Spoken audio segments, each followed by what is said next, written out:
Mesdames et messieurs, bonjour. Merci d'être avec nous cet après-midi pour une nouvelle table ronde. On va encore parler d'énergie, encore et toujours parler d'énergie. On n'a pas fini d'en parler avec de nombreux invités.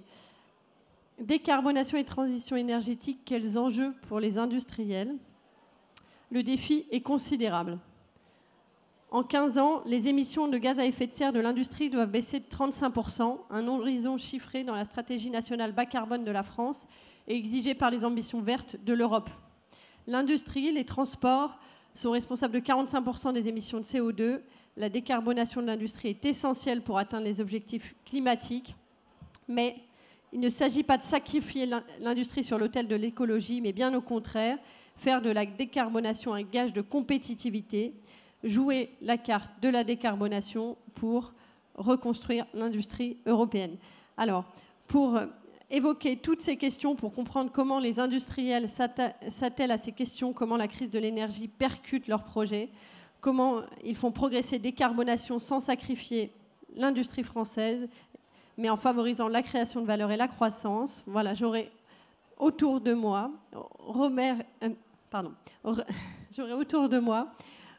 Renaud Lyon, directeur de la communication financière de Total Énergie. Merci. Bonjour. Mathieu Giard, directeur et membre du comité exécutif d'Air Liquide en charge de la branche industrielle Merchant et des activités hydrogène. Bonjour. Bonjour. David Ménessé, voilà, qui est juste là, et qui est exécutif vice-président People and Sustainability de Plastic Omnium. Bonjour. Bonjour Sharon, bonjour à tous. Et Amélie Lumeau, voilà, qui est directrice du développement durable et des affaires publiques chez ADP. Bienvenue. Bonjour, merci.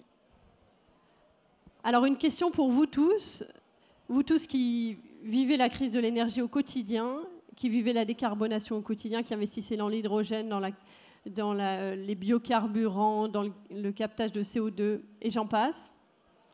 Comment la crise actuelle percute vos projets? Est-ce qu'elle les accélère? Est-ce qu'elle les ralentit? Comment est-ce qu'elle percute vos projets? David Ménessé, vous voulez commencer? Merci Sharon. Alors, la crise actuelle, elle a permis de finalement remettre la transition énergétique au cœur du débat. Bien entendu, les coûts de l'énergie sont en augmentation, mais finalement, ils ont permis à certaines entreprises comme Plasticum de se différencier parce qu'on a anticipé la hausse des coûts de l'énergie et on a pu sécuriser nos coûts d'énergie pour l'année prochaine. Et finalement, dans un contexte où le coût de l'énergie est élevé, ça justifie encore plus d'agir pour l'efficacité énergétique, pour décarboner non seulement nos opérations, mais également notre chaîne de valeur, et ainsi réduire les coûts de production. Et pour Plastic Omnium, ça fait partie, je dirais, d'un effort plus large autour de notre feuille de route de décarbonation qu'on a annoncé il y a un an environ, avec l'objectif d'être neutre en carbone en 2050, mais avant tout, à court terme, d'avoir complètement décarboné nos opérations, notre scope 1 et notre scope 2, d'ici à 2025. Alors scope 1 et scope 2, c'est vos émissions et les émissions induites par vos produits. Est-ce que vous pouvez peut-être nous rappeler dans quelle partie de la chaîne de valeur de l'hydrogène est-ce que vous investissez actuellement Peut-être rappeler déjà que Plastic Omnium, c'est un équipementier de rang 1 dans l'automobile. Nos clients sont tous les constructeurs automobiles. On fabrique des pare-chocs. On est numéro 1 mondial dans la fabrication de pare-chocs, numéro 1 dans la fabrication de réservoirs pour, je dirais, les véhicules thermiques. Mais également, on a la volonté, en effet, d'être numéro 1 dans la fourniture d'équipements pour les voitures à hydrogène. On a annoncé qu'on produirait des réservoirs à hydrogène pour non seulement les voitures, mais également les autres types de mobilité, avec l'ambition d'atteindre 3 milliards de chiffre d'affaires en 2030, dans les réservoirs, mais également dans les systèmes de distribution au sein des voitures et dans les piles à combustible au travers d'une joint venture qu'on a avec un autre partenaire qui s'appelle ElringKlinger. D'accord. Sur l'impact de la crise sur vos projets, donc je comprends qu'il y a un effet d'accélération évident, puisque finalement la nécessité de décarboner est d'autant plus importante. Mais est-ce que dans les faits, est-ce que ça se traduit dans les faits? Est-ce que vos clients également accélèrent leurs projets? Comment ça se passe chez Air Liquide? Est-ce que vous pouvez nous en dire un mot? Alors, nous, chez Air Liquide, la transition énergétique, elle est au cœur de nos enjeux propres et elle est au cœur de ceux de nos clients. Donc c'est vraiment le centre de notre stratégie. Donc chez Air Liquide, on a fait le choix de ne pas choisir entre la performance financière et extra-financière. Donc les deux sont intimement liés. Donc quand on regarde nos activités, on regarde les ratios financiers un peu habituels, mais on regarde aussi les engagements qu'on a pris vis-à-vis du marché, notamment ceux de décarbonation. Donc on a décidé d'être net zéro 2050. Et comme c'est un objectif qui est un petit peu loin, on a dit aussi que d'ici 2035, on voulait réduire nos émissions en valeur absolue d'un tiers. Et on a validé ça avec SBT, donc Science Based Target Institute. Donc on travaille vraiment le volet interne, qui est celui de l'optimisation de nos procédés, l'efficience, et puis bien sûr les achats d'énergie, notamment via des PPA, c'est un petit peu le mot à la mode, donc les achats volontaires. Des contrats à long terme que vous nouez en direct avec des producteurs d'électricité. Exactement, donc sur des contrats 10-15 ans, alors ça peut être avec Total Energy ou d'autres, où on s'engage à développer des champs solaires, des champs éoliens pour décarboner nos propres activités. Et ça, en fait, ça nous permet d'offrir à nos clients des solutions décarbonées, typiquement des gaz qui sont bas carbone. Mais surtout, la chance qu'on a chez Air Liquide, c'est qu'on a des briques technologiques qui sont au cœur de la décarbonation. Et donc, on peut aller au plus près de nos clients, de leurs procédés, et construire des solutions sur mesure qui permettent de conjuguer plusieurs briques technologiques. Alors, on pense hydrogène, bien entendu, c'est un sujet important. Capture du carbone, ça peut être aussi le biogaz, ça peut être l'utilisation de ce carbone.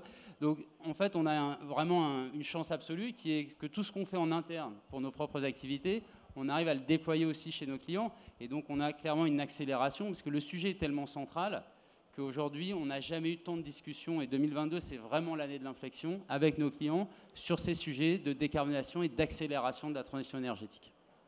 Vous voulez dire qu'ils vont encore plus vite ? C'est ça? Parce que finalement, tous ne sont pas logés à la même enseigne. On peut penser que si on est tous comme Plastic Omnium et qu'on a sécurisé nos contrats pour 2023, on est plutôt du beau côté de la barrière. Mais pour tous ceux qui sont quelque part du mauvais côté et qui n'ont pas sécurisé leur coût de l'énergie, est-ce qu'ils sont aussi allants? Ils osent autant? Air Liquide, déjà, on est présent dans 80 pays. Donc là, je pense que la problématique que vous mettez en avant, c'est celle de l'Europe. Au-delà de l'Europe, le sujet est pris de manière complètement différente. On voit par exemple, nous en Amérique du Nord, aujourd'hui, c'est le champ des opportunités absolument phénoménal. Il y a l'IRA dont vous avez entendu parler, l'Inflation Reduction Act, qui ouvre des avenues de discussion avec des clients. Mais en Europe, quelque part, on n'a pas vu de décélération de ce type de discussion. Donc, on n'a jamais autant parlé avec les décideurs, avec les responsables industriels, depuis 2021 et depuis 2022 sur finalement qu'est-ce qu'on peut faire de concret parce que gestion du carbone, ça va souvent de pair avec gestion des procédés et de l'énergie. Et donc tous ces sujets viennent s'entrechoquer un petit peu. Et nous, on voit clairement une accélération dans le monde de l'acier, dans le monde du raffinage, dans le monde du verre, parce que des réglementations qui ont été décidées, elles sont en train de se mettre en place. Et comme vous le savez, dans l'industrie, le temps, c'est le temps long. Et donc, il faut anticiper, il faut discuter, il faut préparer des projets, il faut les décider, les construire. Et donc ça, on est dedans aujourd'hui, comme on l'était hier, finalement.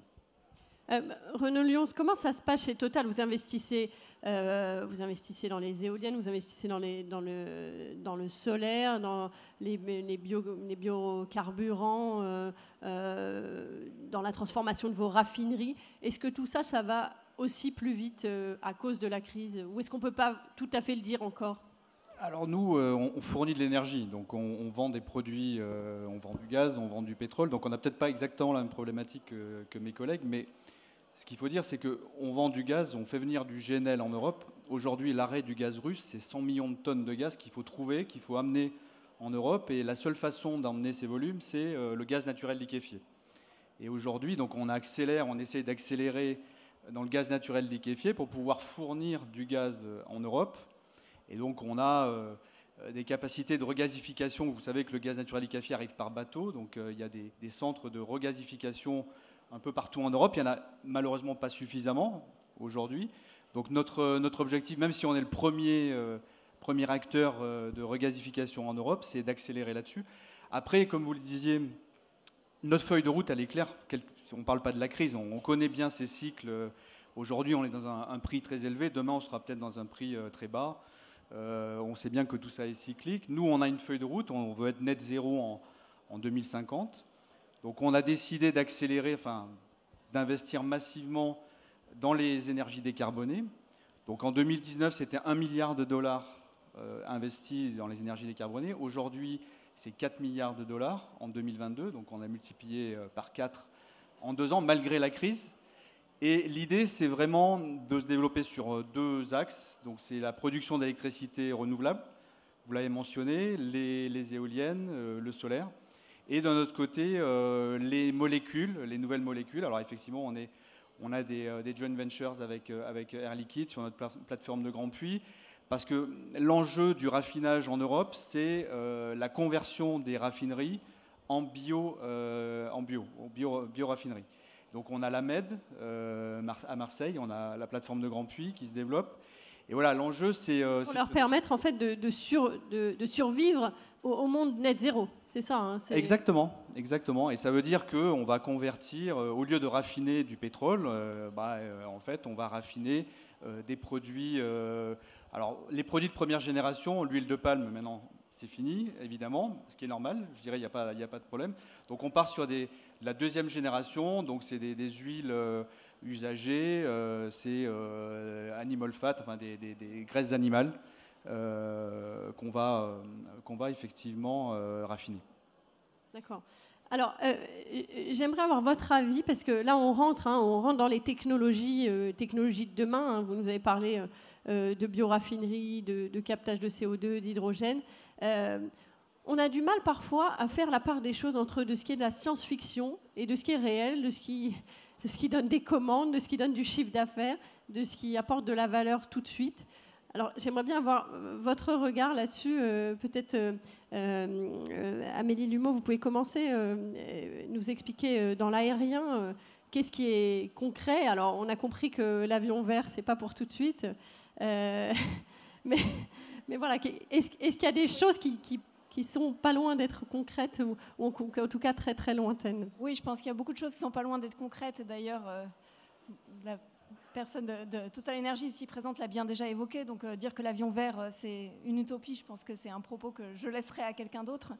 Non, mais par rapport à ce que vous disiez, je pense que nous, aujourd'hui, dans l'aérien, on a effectivement 2 crises en fait, qui se superposent. La crise de l'hiver 22-23, qui est plutôt, en effet, qui encourage la sobriété énergétique sur des usages courants, l'électricité, le gaz, qui touche surtout les opérateurs d'infrastructures comme nous, groupe aéroportuaire. Et puis une crise beaucoup plus structurelle qui touche notamment les acteurs du transport aérien, donc les compagnies aériennes, qui est vraiment, on va dire, la fin du tout pétrole et qui pour le coup a des conséquences sans doute beaucoup plus structurelles, de beaucoup plus long terme et qui impose vraiment une transformation et un changement de modèle. Et donc ça, ce changement de modèle-là, il est de fait déjà en route. Et aujourd'hui, quand on parle des nouvelles énergies qui vont propulser l'aérien demain, qu'on parle de l'électrique, qu'on parle des carburants d'aviation durable ou qu'on parle de l'hydrogène, ça commence déjà à être des réalités. Alors effectivement, l'hydrogène, on est à ce stade dans un stade de recherche, donc de préparation pour un avion qui pourrait entrer en service plutôt dans la décennie 2030. En revanche, les carburants d'aviation durable, ça existe déjà. Et en effet, Total en produit déjà à la MED et à Grand Puy d'ici 2 ans. Donc on est dans une réalité qui est aujourd'hui tangible. Et il y a déjà eu un certain nombre de vols avec des carburants d'aviation durable, dont au départ de nos aéroports parisiens cette année. D'ailleurs, le mandat d'incorporation français, c'est 1% dès cette année. Et puis l'avion électrique, c'est aussi une réalité. Et on en a dans nos aérodromes. Et là, pour le coup, on est sur des avions effectivement de petite taille, mais qui volent notamment... on a des avions du constructeur Pipistrel qui volent depuis nos aérodromes d'aviation générale et on a récemment là aussi conclu un partenariat avec Total Energy pour équiper de bornes de recharge nos aérodromes pour permettre à ces avions électriques de voler. Mais Sharon, on n'est pas sur l'avion de demain, l'avion d'aujourd'hui déjà. Je vais essayer de faire le grand écart entre ADP et Total Energy puisque en fait on est un peu au milieu. Et l'exemple de Grand Puy qui a été évoqué par Total est un excellent exemple puisqu'en fait on essaye de faire... Total fait un fuel de nouvelle génération qui est vert pour l'aviation. Et Air Liquide, on travaille avec Total pour avoir un cycle qui soit beaucoup plus circulaire au sein de cette plateforme qui est en train d'être décarbonée. Et donc ça, comment on fait? Des graisses animales, ça vient dans une raffinerie qui du coup devient verte. Et on utilise les off-gaz pour faire un hydrogène qui du coup est décarboné, qui peut servir pour la mobilité et qui revient aussi vers la raffinerie. Et Air Liquide, comme on a des briques technologiques qui sont prêtes à l'emploi, on arrive à capturer une partie de ce CO2 pour des métiers donc là, on parle du capture de CO2. Capture de CO2, et on s'en sert pour de l'agroalimentaire essentiellement. Et pour donc quel type d'usage, par exemple, si on est très concret la surgélation d'aliments par du froid, par exemple, ou des boissons carbonées. Et donc, en fait, on voit qu'on a clairement un cycle vertueux où on arrive avec des technologies qui existent et qui sont prêtes à passer à l'échelle. Donc, on en revient à votre question, c'est aujourd'hui, on est prêt à aller vite. Et donc, quand on a les bons acteurs, et ben, en fait, on voit qu'on arrive à lier l'industrie agroalimentaire jusqu'à des fuels verts pour l'aviation, avec des briques technologiques qu'on est prêt à passer à l'échelle dans des bassins français en 2022. Mais la question, elle est, vous la posez vous-même, hein, passage à l'échelle. Dans les biocarburants, on n'est pas sûr d'en avoir assez demain. L'énergie, l'électricité en l'occurrence, pour remplacer un kérosène par un avion électrique, on n'est pas sûr d'avoir assez de productibles électriques demain. Finalement, comment on gère cette incertitude Amélie? Je crois que ce qui est vraiment très important, et c'est aussi pour ça que chez ADP, on a aujourd'hui des partenariats avec Air Liquide, avec Total Energy, c'est qu'il faut qu'on change notre manière de travailler, donc on travaille avec l'amont de la chaîne, et donc c'est vraiment aussi quelque chose de nouveau pour nous, parce que l'enjeu clé, ça va bien sûr être d'investir dans ces nouvelles énergies. Aujourd'hui, est-ce qu'on aura assez d'électricité? Est-ce qu'on aura assez de biomasse? Est-ce qu'on aura assez de capacité de production? La question, c'est qu'est-ce qu'on fait aujourd'hui comme choix d'investissement pour être prêt à fournir les quantités nécessaires demain? Et c'est là où on a vraiment besoin de travailler ensemble, à la fois du côté de la demande pour donner le maximum de visibilité, et puis du côté de l'offre, bien sûr, pour la réactivité, etc. Et ensuite de porter des messages communs aussi aux pouvoirs publics, parce que bien sûr, les pouvoirs publics jouent un rôle clé aussi dans l'émergence de ces filières et dans le fait de donner les bons signaux pour que ces investissements puissent se réaliser. On en reparlera, mais je vois Thierry, je vois David Ménessé qui me fait signe. Allez-y. Oui, moi je voudrais revenir sur justement cette réalité. Dans la mobilité terrestre, clairement, l'hydrogène, ça devient une réalité. On a vu une réelle accélération cette dernière année. On le voit en termes de commandes de la part de nos clients. Hein. On a signé des contrats pour des volumes importants de réservoirs hydrogène avec des acteurs français, Stellantis, Hyvia, qui est une filiale de Renault. Donc ils vont équiper des camions pour équiper des véhicules utilitaires, en effet. D'accord. Oui. Mais également avec Opium, la start-up d'Olivier Lombard pour la Machina, qui là sera une berline. Et puis côté asiatique avec Hyundai. Et si on s'écarte de la mobilité, je dirais voiture et camion, également avec Alstom sur les trains. Pour la mobilité en France et en Italie, et puis Safra pour les bus. Et derrière ça veut dire aussi qu'on doit nous mettre en place de la capacité de production. Donc on a déjà des unités de production de réservoirs en Belgique, on fabrique des piles à combustible en Allemagne. Grâce au gouvernement, on parlait de subventions tout à l'heure et d'aide du gouvernement, on va construire une usine de réservoirs d'hydrogène en région parisienne, à Compiègne, qui sera la plus grande usine de réservoirs d'Europe, un peu 80 000 réservoirs par an. Donc ça devient concret. Maintenant, c'est vrai qu'on va avoir besoin d'autres acteurs pour avoir une infrastructure en place, pour pouvoir faire circuler ces véhicules. Mais clairement, la machine est lancée maintenant. La machine est en marche. J'aimerais votre regard sur une question très actuelle. Hein. On a notre président qui est aux États-Unis actuellement pour évoquer toutes ces questions-là. Parler d'attractivité de l'Europe. On entend de plus en plus d'industriels qui évoquent tous ces projets de décarbonation, la création de nouvelles usines, mais qui se posent la question finalement de ne pas le faire en Europe, mais de le faire aux États-Unis, là où les conditions sont, là où les aides de l'État ont l'air en tout cas beaucoup plus importantes via le plan climat annoncé par Biden. Qu'est-ce que vous en pensez?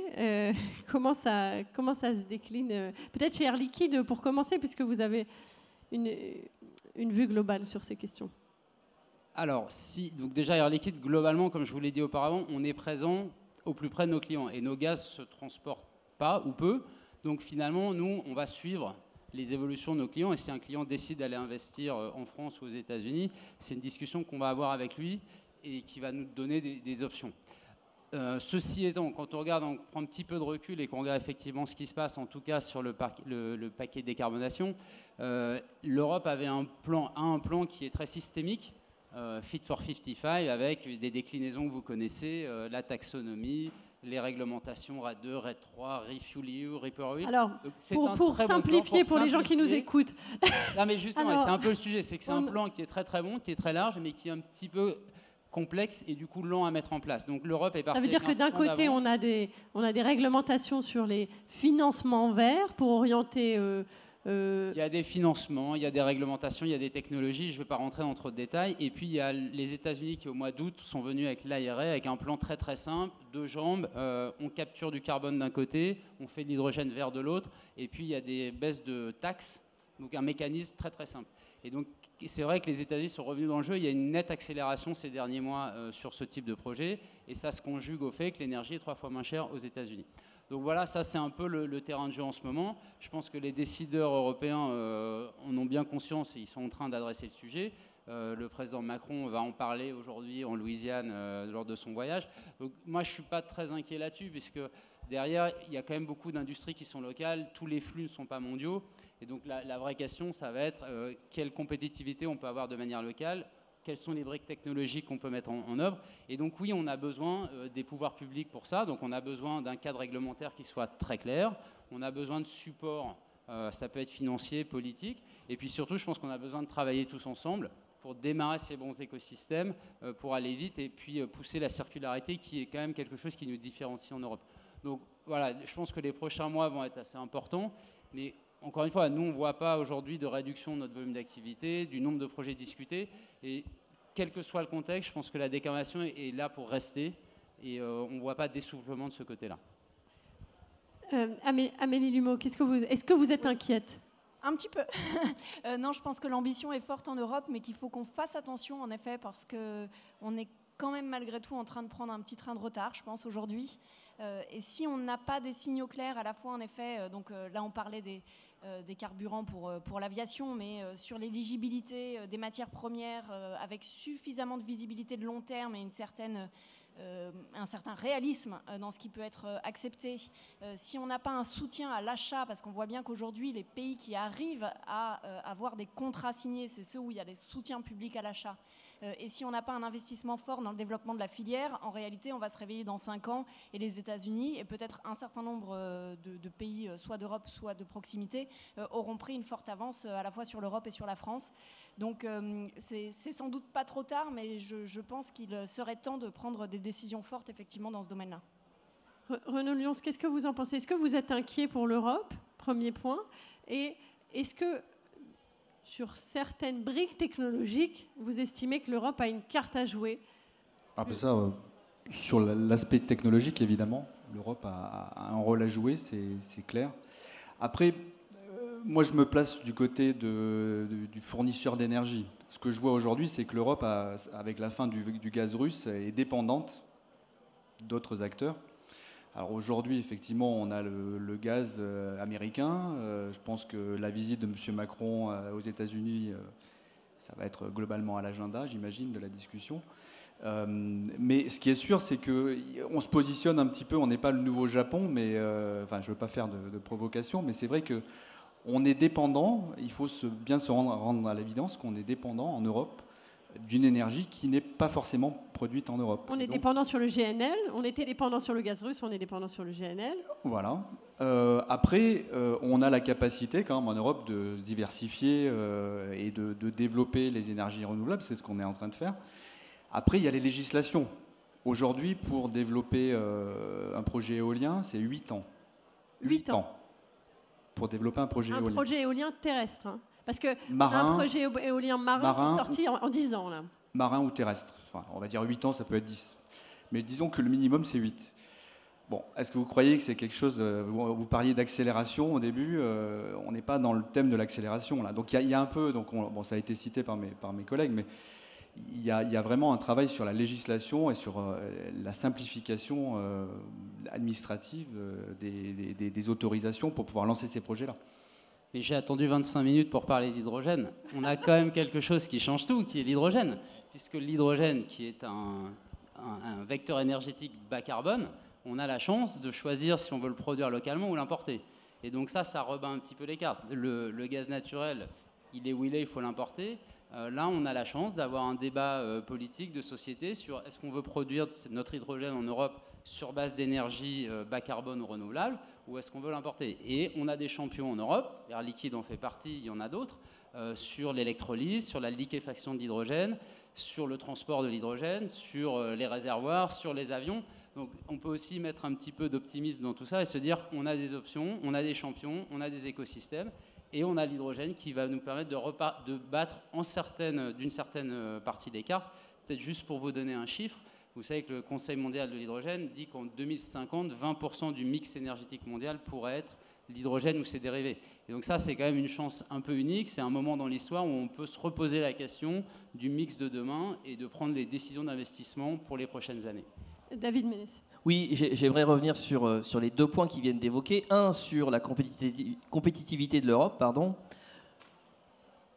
Quand on a parlé en Europe de décarboner la mobilité, les gouvernements ont décidé qu'ils allaient imposer la technologie.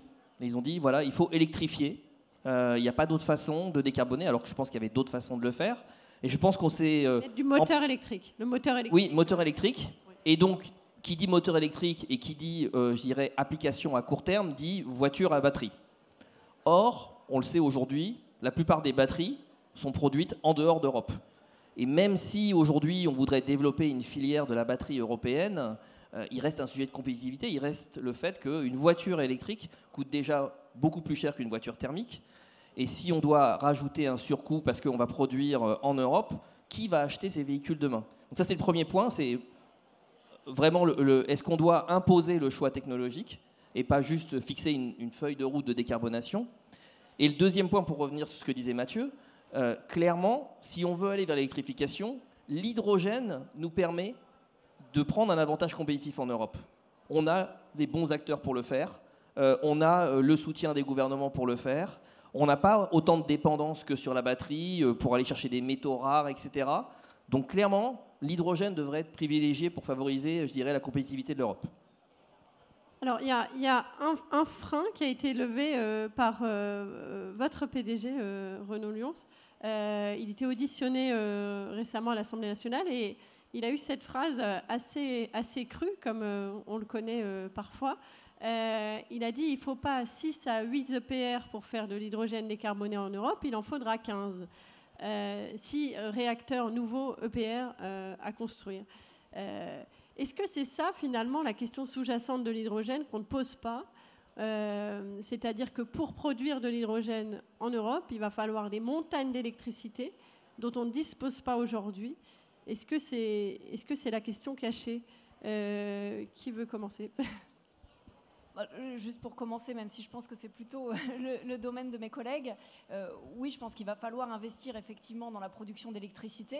Alors vous parliez d'EPR, en soi, c'est encore une partie de combat encore à mener auprès de la Commission européenne, de s'assurer que l'hydrogène produit à partir de nucléaire est aussi un hydrogène vert pour les règles européennes. Et ça, je pense que c'est extrêmement important pour la place de la France et le développement de filières en France, donc sur lequel on devrait être tous aussi mobilisés. Et ensuite, bien sûr, il va falloir accompagner cet investissement, mais c'est un enjeu de l'économie en général qui va toucher tous les secteurs. Et c'est vrai qu'en tout cas, dans le transport aérien, on sera aussi à la fois attentif et dépendant à ces choix d'investissement qui vont être faits et qui sont sans doute nécessaires dès aujourd'hui. Moi, je ne vais pas commenter évidemment les propos de mon PDG. Non, ce que je peux dire, c'est que notre vision, en tout cas, de l'hydrogène vert, on veut être un acteur de l'hydrogène vert, on veut être même un pionnier dans la production massive d'hydrogène vert. On va plutôt aller le faire dans les endroits où il y a du soleil, parce que le solaire, ça va nous aider, où il y a du vent, parce qu'évidemment, on va combiner solaire et l'énergie éolienne, et qui est près de la mer, quoi. Donc des pays où il y a du vent, du soleil, et qui sont près de la mer. Pas forcément en Europe. Pas forcément en Europe, mais après, l'idée, c'est de faire un peu comme on fait avec le GNL. On peut liquéfier aussi, alors même si la température de liquéfaction de l'hydrogène est beaucoup plus basse. C'est moins 253 degrés, c'est ça, non? Bravo, exactement. Donc il n'y a pas de raison qu'on ne puisse pas arriver technologiquement à liquéfier cet hydrogène et le transporter avec des bateaux, comme on le fait aujourd'hui avec le gaz naturel liquéfié. Donc c'est un peu Alors là, on ne parle pas de 2025, on parle de 2030 plus, mais c'est une ambition que nous avons chez Total Energy et on est en train de regarder effectivement des endroits pour aller le faire. Alors effectivement, ce n'est pas en Europe, mais c'est ailleurs. Et nous, chez Air Liquide, 43%. 43%, c'est la part, c'est l'industrie et c'est le transport, et c'est ça qu'on veut décarboner.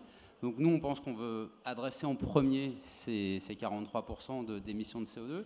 Et pour ce faire, on va avoir une palette technologique. J'en reviens à ça, parce qu'on vient d'un monde qui était un peu simple. Quelque part, l'énergie était abondante et pas chère. Et demain, il va falloir orchestrer des solutions qui sont un peu plus complexes à mettre en œuvre. Et donc, on aura du biogaz, on aura du captage de CO2, on aura de l'énergie, de l'électrification, on aura de l'hydrogène ou des dérivés. Et donc, le sujet pour nous, il est d'adresser les bonnes priorités. Donc, on va commencer par l'industrie lourde, qui émet déjà aujourd'hui. Donc, décarbonons ce qui existe déjà, les raffineurs, l'acier, le verre. Benoît Bazin en a parlé juste avant. Parlons de la chimie. Et puis après, il y a la mobilité lourde dont David a fait mention, donc les camions, les bus, les trains. Et donc si on fait ça de manière un peu systématique, avec les bons choix technologiques, et qu'en plus de ça, on se pose des bonnes questions sur import versus production locale, nous, chez Air Liquide, on pense qu'on a les cartes en main pour développer notre activité, pour décarboner les activités de nos clients et globalement mettre l'Europe sur le bon pied. Oui, on a beaucoup parlé ici de décarboner l'énergie et de nouveaux modes d'énergie, de nouvelles applications. Je crois qu'il ne faut pas oublier aussi que l'élément numéro 1 dans la transition énergétique, c'est la sobriété. C'est de réduire la consommation d'énergie. C'est-à-dire que le meilleur kilowattheure, c'est celui qu'on ne consomme pas. Et donc, je pense qu'on a tous ici, industriels et acteurs économiques, un effort à faire aussi là-dessus. Et pour nous, d'ailleurs, chez Plastic Omnium, c'est le premier levier qu'on a actionné. C'est l'efficacité énergétique dans nos usines. Ça fait 15 ans qu'on a un programme qui s'appelle Top Planet pour agir sur cette efficacité énergétique. On l'a renforcé l'an dernier. On a fait appel à un partenaire extérieur qui s'appelle Schneider Electric, tout le monde connaît, pour nous aider à aller chercher encore des pourcents supplémentaires d'efficacité. Donc on a annoncé que d'ici 2025, on réduirait encore notre consommation de 12%. Et ça aussi, c'est une priorité. C'est vraiment de s'attacher à aller réduire là où on le peut. Je sais que Benoît Bazin parlait avant, dans la table ronde précédente, de l'efficacité des bâtiments. Voilà, dans la mobilité également, dans la production également, il faut qu'on aille chercher cette efficacité. Chercher de l'efficacité partout où on peut la trouver. Je crois que c'est aussi le mot d'ordre du gouvernement pour cet hiver. Pensez-y. Je voulais juste revenir sur un point essentiel. Vous nous dites que finalement, on a les briques technologiques, on a les acteurs, on peut créer l'écosystème pour faire de l'Europe une terre innovante en termes de décarbonation, une terre attractive, en pointe. Mais on a l'impression que les freins sont quand même très nombreux et on voit des entreprises se tourner leurs investissements vers d'autres horizons, vers les États-Unis, vers l'Asie. Qu'est-ce qui, en Europe, fait que finalement, on n'y arrive pas encore? Voilà, tout simplement. Moi, je vous trouve un petit peu négatif. C'est-à-dire qu'on a des plans en Europe. L'Europe, on reste sur l'hydrogène, on a été les premiers à avoir un plan. La France a un plan hydrogène de 7 milliards d'euros. Les entreprises privées telles qu'Air Liquide, on a décidé de mettre 8 milliards d'euros sur la table d'ici 2035. Donc, on parle de dizaines de milliards d'euros qui sont disponibles. Donc, c'est sûr qu'après, il faut aller les chercher, il faut aller financer ces projets, il faut aller les justifier. On a tous attendu pendant un petit moment la vague de projets européens qui ont été financés par la Commission européenne. Mais là, on est en train quand même d'ouvrir des verrous. Donc, on a parlé Plastic Omnium lance une usine de production Compiègne. Oui. Voilà, Compiègne. On travaille avec Total en Normandie pour avoir un écosystème avec une production, le plus grand électrolyseur au monde de production d'hydrogène vert. Donc en fait, il y a quand même tous ces verrous qu'on est en train de faire sauter l'un après l'autre. Donc effectivement, quand vous dites on n'y est pas encore, on n'y est pas encore, mais les autres non plus. Et encore une fois, je pense qu'on a la volonté industrielle, on a la volonté politique, et puis on a la volonté sociale d'y arriver. Donc l'Europe est quand même en avant pour moi, et je ne vois pas de raison de désespérer si on continue à y croire. Et nous, on croit dans la technologie, on croit dans les solutions qu'on peut apporter à nos clients pour faire avancer ce monde-là. Il ne faut pas de Buy European Act, comme disait récemment Patron de Solvay, je crois, dans nos colonnes. Pourquoi pas? Et si on peut aller encore plus vite, allons-y. Je pense que, encore une fois, le sujet maintenant, il est de passer à l'échelle. Les solutions dont on a parlé aujourd'hui, hein, capture du carbone, hydrogène, etc., existent. Donc on veut passer du mode pilote au mode à l'échelle. Et si on peut aller encore plus vite parce qu'il y a de la demande des consommateurs, parce qu'il y a le soutien politique, parce qu'il y a le soutien financier, et puis un acte européen, mais alors allons 2 fois plus vite, tant mieux. Très bien. Alors, je vais vous demander un mot de conclusion à chacun parce que le temps passe très vite et j'aimerais qu'on ait le temps de prendre des questions de la salle parce qu'on est là aussi pour répondre aux questions de vos investisseurs, pour comprendre si c'est ce qu'ils pensent de vos stratégies, de ces technologies. Alors, peut-être, vous voulez commencer, Amélie Lumeau? Si vous voulez, juste pour rebondir sur ce qui vient d'être dit par Mathieu Giard, je crois que l'Europe a fait beaucoup de choses dans les 2 dernières années. Donc j'en reviens au transport aérien. On a donné des signaux clairs maintenant sur la demande, avec notamment une décision sur les mandats d'incorporation de carburant d'aviation durable. Il y a eu aussi des choix forts faits au niveau de la France avec le soutien massif dans le cadre du plan hydrogène au développement de l'avion zéro émission de l'avion hydrogène.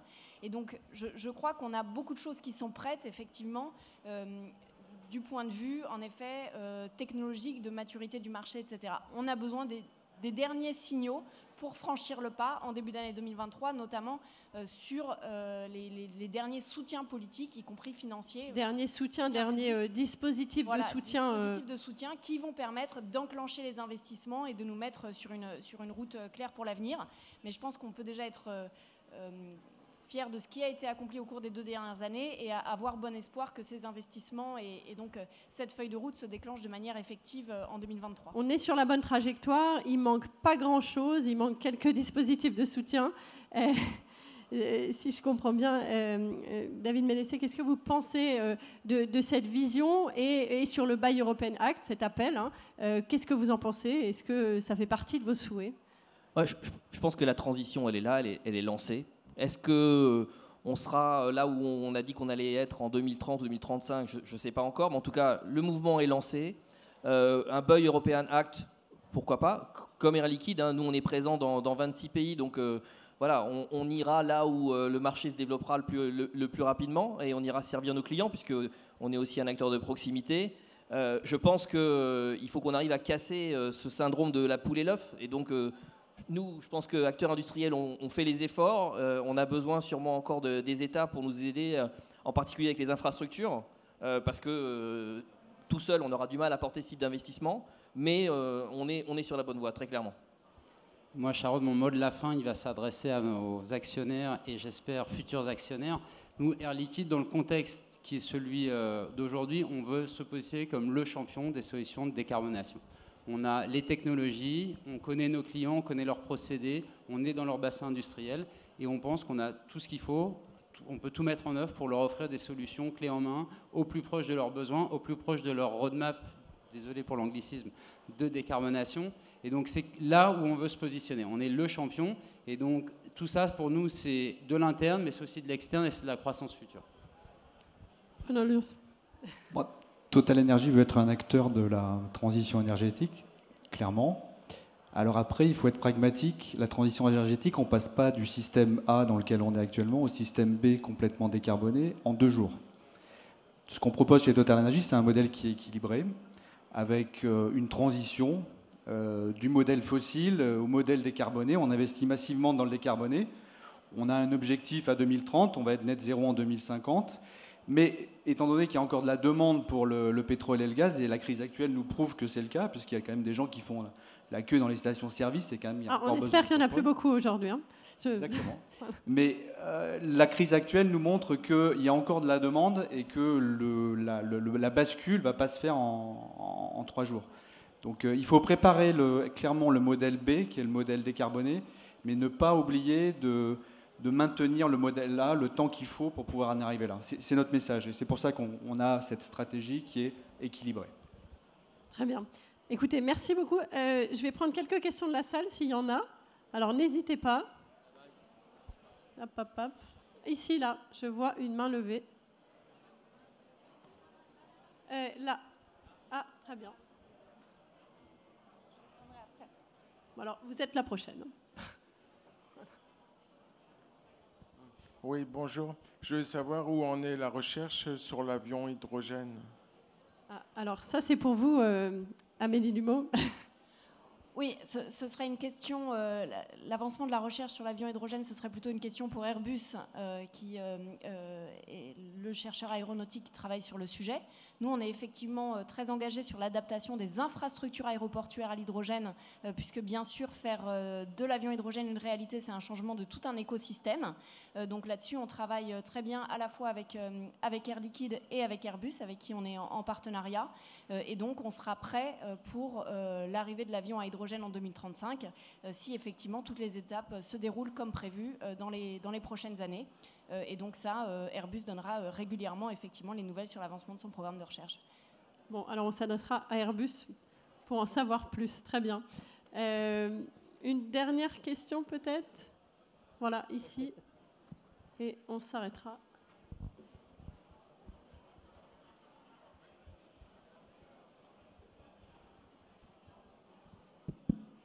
Dominique Chauvin, prospectiviste. Je suis un peu surpris quand même de voir la table ronde avoir une telle propension à dénigrer l'électrique dans la transition et dans la décarbonation. L'électrique peut déjà décarboner un certain nombre de secteurs dans l'industrie avec les moteurs électriques qui ont une efficacité très grande, mais au niveau de la mobilité, puisque tel était le sujet, on a un phénomène qui est déjà parti et qui est très important avec la voiture électrique. Je ne connais pas beaucoup d'industries dans le monde qui croient avec un ratio de 30% par an. Et d'autre part, les progrès qui sont faits sont tels que les limites sont repoussées. On commence à parler de 40 tonnes électriques. On commence à parler aussi d'avions régionaux électriques. Et avec les batteries solides, on peut imaginer un doublement de la capacité des batteries.